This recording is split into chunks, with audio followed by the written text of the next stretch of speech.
Administrando Justicia, el programa de la rama judicial.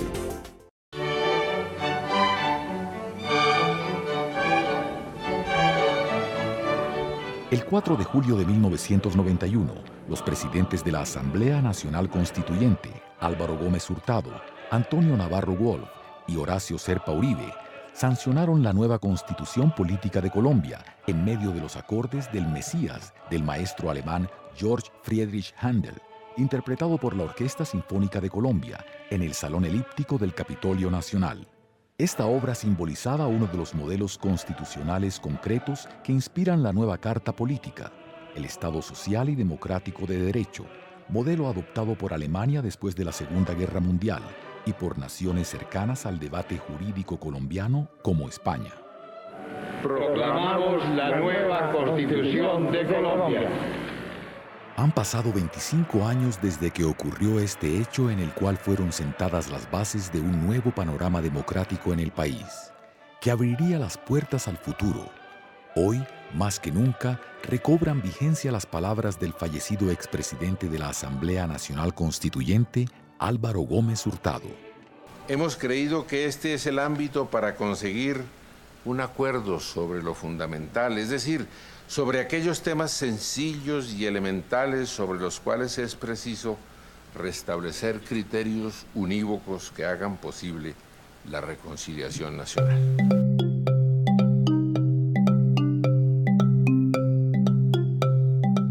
El Museo Histórico Casa de la Convención de Río Negro, Antioquia, sirvió como escenario para conmemorar los 25 años de la promulgación de la Constitución del 91. Aquí se dieron cita a algunos de los constituyentes que redactaron la Carta Política, expresidentes, magistrados y exministros, para recordar lo que ha dejado la Constitución en el ordenamiento jurídico nacional. El copresidente de la constituyente, Antonio Navarro Wolf, considera que la Constitución de 1991 es el resultado de una situación irrepetible como es la integración de un movimiento ciudadano y un proceso de paz gubernamental. Se abrió paso un movimiento ciudadano, el de la séptima papeleta, que buscaba la realización de una asamblea constituyente que no estaba incluida en nuestro ordenamiento institucional en la época. Finalmente, el gobierno elegido en mayo de 1990, en cabeza de César Gaviria, decidió impulsar las propuestas de ese movimiento ciudadano y sacarlo adelante usando los instrumentos asfaltance, muchos de ellos provenientes del estado de sitio. Los caminos se juntaron cuando la Corte Suprema de Justicia decidió por 13 votos a favor y 2 en contra en sala plena que era constitucional la convocatoria de la Asamblea que se había hecho por decreto de estado de sitio, siendo decisivos los votos de quienes la apoyaron con el argumento de que ella era la oportunidad para un tratado de paz, así como el que decidió que debería tener plenos poderes esa Asamblea para ir más allá de una reforma a la antigua Carta de 1886. ¿Pero cómo nació ese proceso constituyente? El abogado Fernando Carrillo, luego de muchos estudios, se ingenió lo que se conoce como la séptima papeleta, que los electores podrán incluir en las urnas el próximo 11 de marzo y con la que pueden apoyar esta iniciativa estudiantil de crear una asamblea constituyente que reforme la Constitución.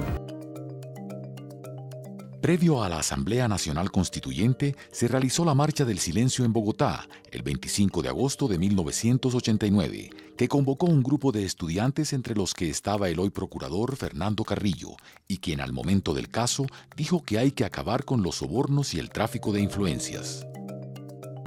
Queremos sacar una mayoría de votos que le demuestre a la clase política colombiana que hay gente pensando en Colombia de manera distinta como ellos han pensado, que hay una serie de banderas generacionales que van contra la corrupción. La verdad es que hemos movido cielo y tierra con las uñas. Esa puede ser la gran descripción de lo que ha sido el fenómeno. En este escenario también el expresidente César Gaviria, en cuyo mandato fue sancionada la Constitución, recordó las circunstancias en que se estrenó. El resultado en favor de la celebración de la Constituyente fue abrumador. Se respiraba en las calles, en los salones, en las plazas públicas. Era un nuevo amanecer, una expresión genuinamente popular de la juventud colombiana. Todas las fuerzas políticas y los ciudadanos votaron por el sí. Teníamos que hacer el gobierno más incluyente del siglo XX sin repetir el Frente Nacional. Serían unas reformas que le darían eficacia a nuestras instituciones para ser acatadas por todos los colombianos. No más mecanismos violentos para tramitar los conflictos sociales, no más justicia privada. La gente estaba cansada de tantas desviaciones, tantos abusos, tantas prácticas corruptas que le habían hecho un enorme daño a nuestra democracia y no era solo un mensaje contra los violentos de todos los pelambres. Con los cambios que trajo lo pactado en la nueva Carta Política para el panorama del país, tras una época en la que la guerra y violación de los derechos humanos imperaba, se logró el inicio de un camino de paz, como lo señaló el presidente Juan Manuel Santos durante su intervención en la cuna de la Constitución de 1886. A la Constitución de 1991 se le ha llamado con visión un tratado de paz, y sin duda lo fue. En ella terminó de sellarse la paz con el M-19 y fue además la puerta para la que otros grupos armados como el EPL, el PRT, el Quintín Lame, abandonaran también la ilegalidad y regresaran a la vida civil. De hecho, aparte de los 70 constituyentes elegidos, participaron en la Asamblea con voz, pero sin voto, 4 delegatarios pertenecientes a esos grupos en proceso de desmovilización y reintegración. Hoy, un cuarto de siglo después, podemos decir con inmensa satisfacción, la Constitución de 1991 ganó la batalla de la paz.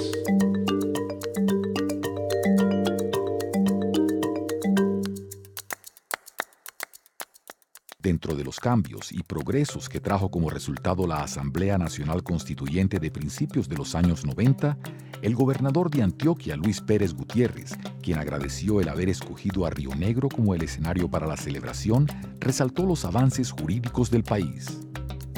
La Constitución del 91 dio paso a un nuevo rumbo jurídico: igualdad, dignidad y libertades individuales volvieron a ser predominantes en la vida nacional, con muchas cercanías a los bellos principios de la Constitución de 1863.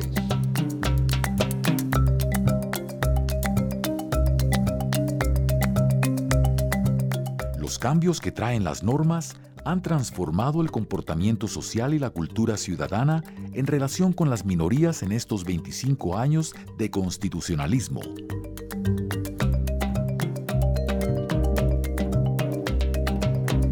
Hasta 1980, ser homosexual era un delito, y ahora la evolución ha sido aún mayor, cambiando y aceptando pacíficamente la sociedad esas diferencias.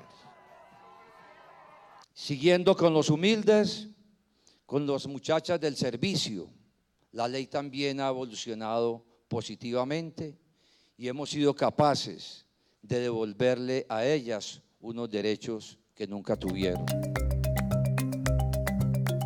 Los asistentes a la conmemoración no solo resaltaron los avances jurídicos obtenidos en los últimos años, sino la importancia de haber establecido en la nueva Constitución la educación como un derecho fundamental para la formación de los ciudadanos. Hoy la Constitución reitera que la educación es un derecho, o sea que la educación no es una mercancía, que la educación es el más valioso elemento que se tiene en la sociedad para que los que la componen sean verdaderos ciudadanos. No puede haber ciudadanos que ejerzan sus derechos políticos en medio de la ignorancia. Por eso dijeron además los constituyentes de 1991 que es un deber del Estado difundir la Constitución en todos los niveles de la educación, y lo reiteraron en el artículo 41, pensando en que el ciudadano, para ser libre, debe tener claramente establecidos cuáles son sus derechos y cuál el ámbito en que se deben desempeñar las autoridades públicas.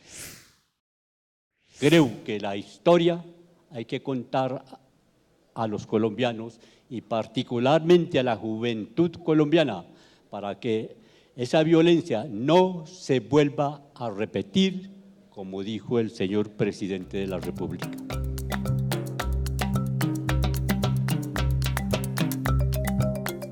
Recordando las diferentes constituciones, reformas y modificaciones hechas en el pasado, Horacio Serpa Uribe, quien fue presidente de la Asamblea Nacional Constituyente, destacó la importancia de los antecedentes históricos y el contexto que permitió que fuera real un espacio para dar un nuevo rumbo a la nación. Para las elecciones de 1990 fueron asesinados 4 candidatos presidenciales, Pardo, Jaramillo, Pizarro y Galán, y la violencia de distintos pretextos y colores era imparable. El narcotráfico, con Escobar a la cabeza, estaba a punto de destruir a Colombia. Surgió el reclamo de una constituyente que no tenía validez constitucional, pero que se hizo viable por la repulsa de la juventud universitaria, el fenómeno político de la séptima papeleta Fernando y la visionaria actitud del presidente Barco, continuada con la valiosa presencia del presidente César Gaviria Trujillo.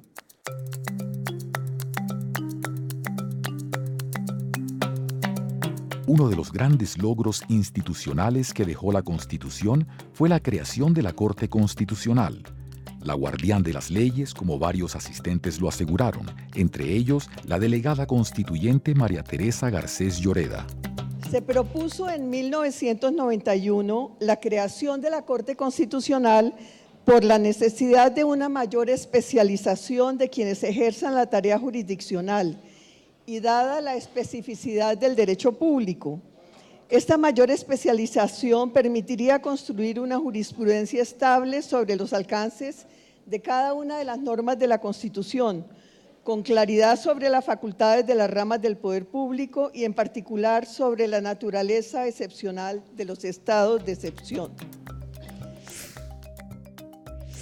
La Constitución de 1991 ha sido quizá por primera y única vez en la historia de Colombia la expresión de un auténtico consenso colectivo, circunstancia que nos había sido tan esquiva y que es tan difícil de obtener que hace que resulte un imperativo ineludible su preservación y su proyección hacia el futuro. El constituyente del 91 previó la necesidad de un guardián que obrara como custodio de la Constitución. Custodio no solo del texto, sino a través de él del espíritu de la Carta. En el proceso de elaboración de una nueva carta política, tuvieron asiento todas las corrientes políticas del país, quienes en su momento expresaron su inconformismo con la clase dirigente y hoy lo reafirman. Hay una constante en todo esto, es que la clase política colombiana no quiere ceder un centímetro de su territorio, de sus privilegios, y eso es muy negativo para la paz. ¿Por qué ha pasado todo esto?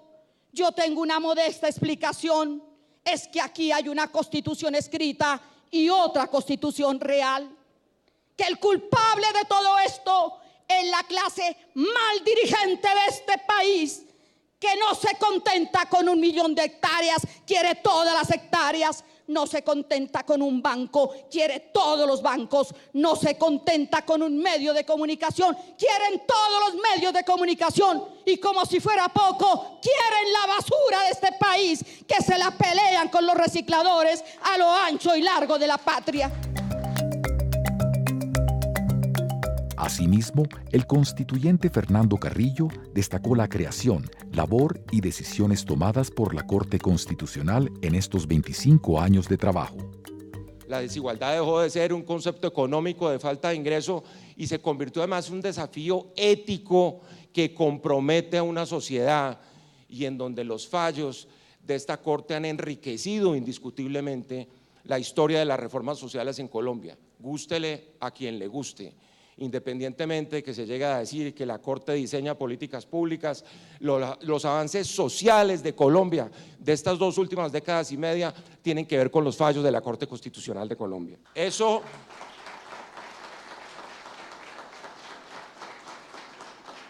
explica por qué, y lo decían el presidente Santos y el presidente Gaviria, por qué se trataba de reformar para pacificar. Ese cuento de la revolución pacífica iba en esa dirección. Lo que le da contenido a la Constitución de 1991 es reformar para pacificar, es generar paz precisamente para el ejercicio de los derechos. La Carta Política de Colombia ha evolucionado y se ha fortalecido en el contexto de una sociedad abierta. Esto gracias a, como lo dijo la presidenta de la Corte Constitucional, María Victoria Calle, el papel y ayuda del expresidente César Gaviria y a los estudiantes de la época, quienes entendieron la necesidad de una transformación.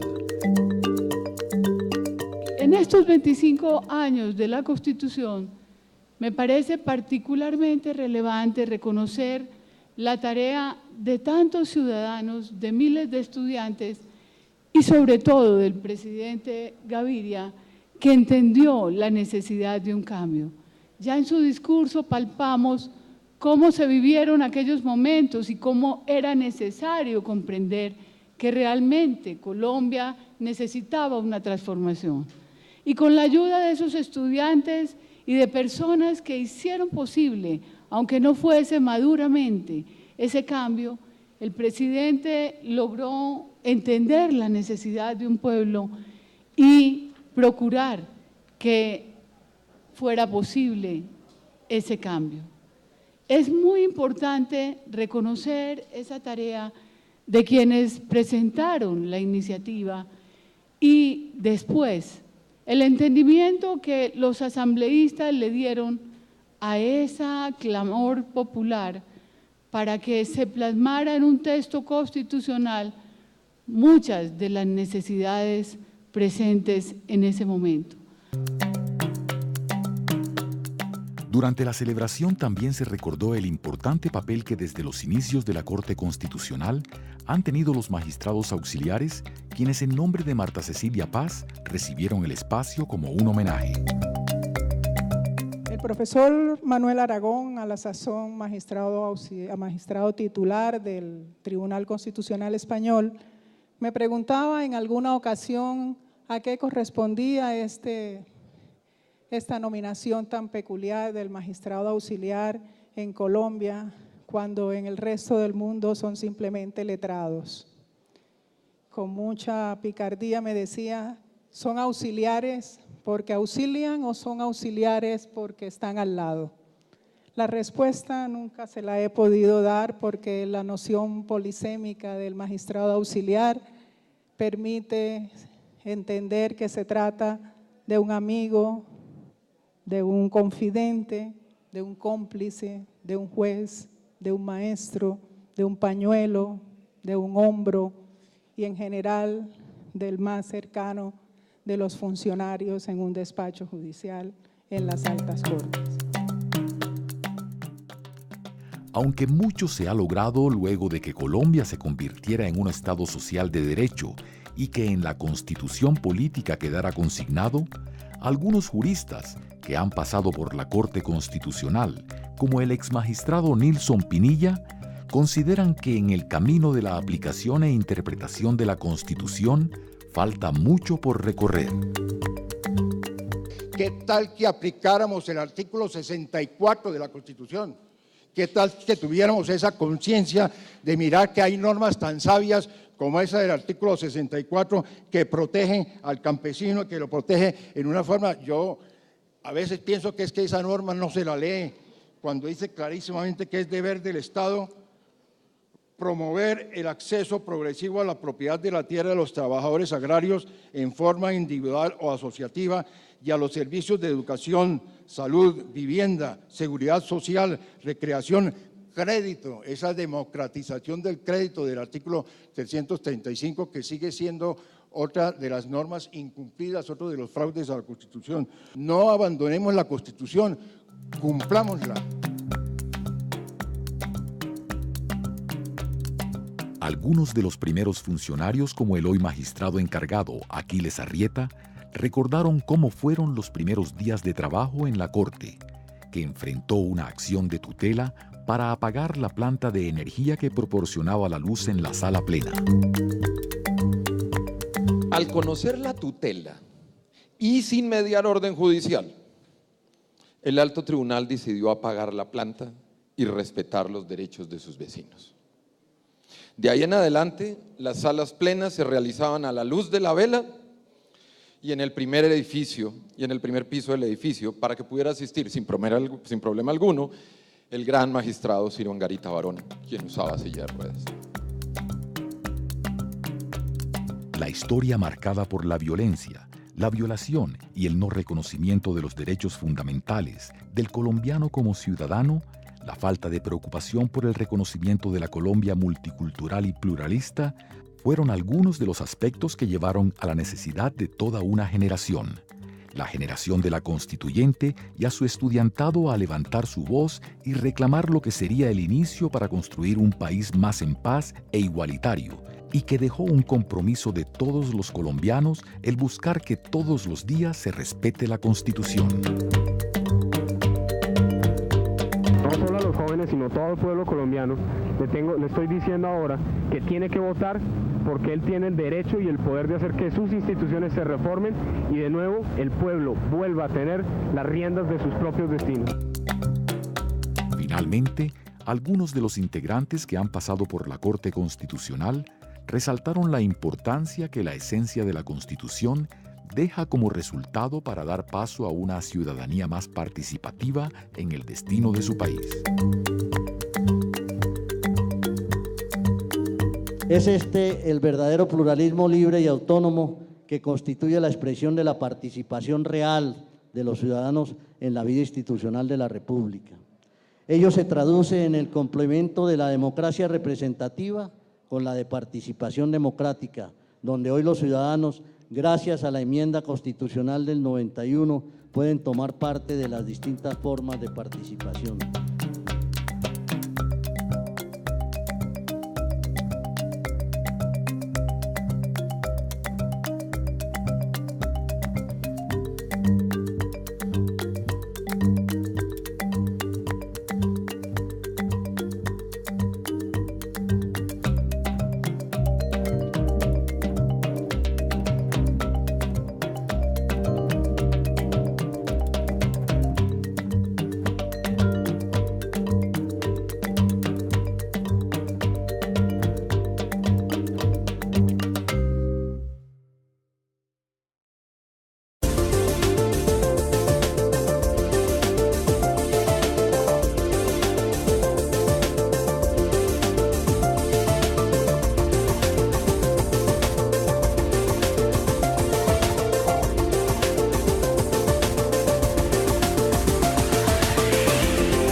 Administrando Justicia, el programa de la rama judicial.